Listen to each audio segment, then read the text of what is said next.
खडवायला उंबऱ्यासारखा झाला रसिक गुणी राजाला बारका.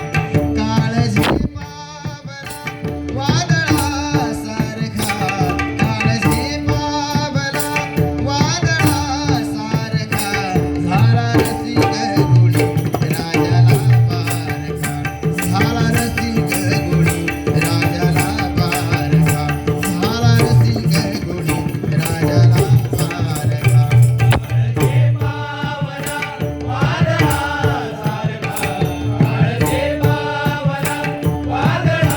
बारका. झाला रसिक गुणी राजाला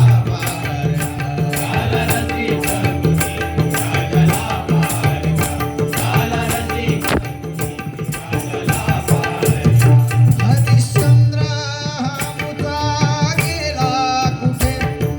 या राजाची आठवण भजन म्हटलं की आठवतात ती पंचरत्न, आणि दशावतार म्हटलं की आठवतो तो राजा आणि आठवतो तो आमचा सुधीर कलिंगड बघा. म्हणून म्हणतोय केला साकार इतिहास मंचावरी, सर्व पात्रे जिवंत ध्यान केली खरी. सर्व पात्रे जिवंत ध्यान केली खरी. सर्व पात्रे जिवंत ध्यान केली खरी. आणिले गडी स्वर्गाने द्वारका, आणिले गडी स्वर्गाने द्वारका. झाला रसिक गुणी राजाला बारका. काळजे पावला वादळासारखा, काळजे पावला वादळासारखा झाला रसिक गुणी राजाला बारका. झाला रसिक गुणी राजाला बारका. झाला रसिक गुणी राजाला बारका. आणि सगळ्यात महत्त्वाची मोठी गोष्ट, ह्या गाण्याने खूप लोकप्रियता मिळवली. आम्हाला लोकांनी अक्षरशः डोक्यावर घेतलं.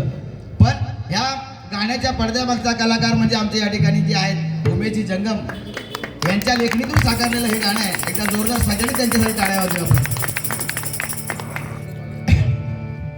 सुरुवात गजराच्या अगोदर बुवा सुद्धा गाणी म्हणतील, पण प्रत्येकाची एक ठेवण असते गाणं म्हणायची किंवा काय. सगळेजण चंद्रा बिंद्रा म्हणतात, मी ती म्हणत नाही, अजूनपर्यंत घेतली नाही आणि मला त्याची गरज नाही पडली. पण मी 2 गाणी म्हणत असतो नेहमी. आता वेगळी सुरुवात आम्ही करतोय, कारण या ठिकाणी सन्माननीय अशोकजी गावडे यांच्याकडून 101 रुपयाचा बहुपुरुष पारितोषिकाला स्वीकार करतोय. धन्यवाद. अच्छा, या ठिकाणी काळ झेपावला या गाण्यासाठी अशोक गावडे. अच्छा, हां संध्या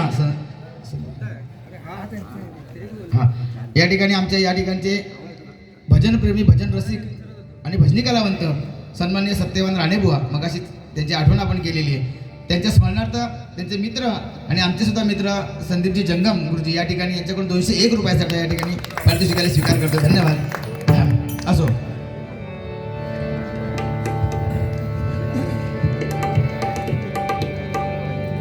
बघा, मी गजराची सुरुवात करतो ती ज्या आरती आपण म्हणतो, जी आरती म्हणतो आपण गणपतीला गणपतीची आरती म्हणतो, नवरात्रोत्सवाला देवीची आरती म्हणतो, संतांच्या सुद्धा आपण आरत्या म्हणतो. पण ज्या आरतीची गरज आहे, ज्याच्यामुळे आपण आरती आज म्हणू शकतो, त्या आरतीची खरी गरज आहे ती आरती कोण म्हणतच नाही, नाही का. म्हणून ती आरतीची आठवण तुम्हाला मी या ठिकाणी करून देतोय, आणि ती खरी आरती खरोखर व्हायला पाहिजे, नाही का. एक एकच चरण म्हणतो कारण जास्त वेळ काढत नाही. जय देव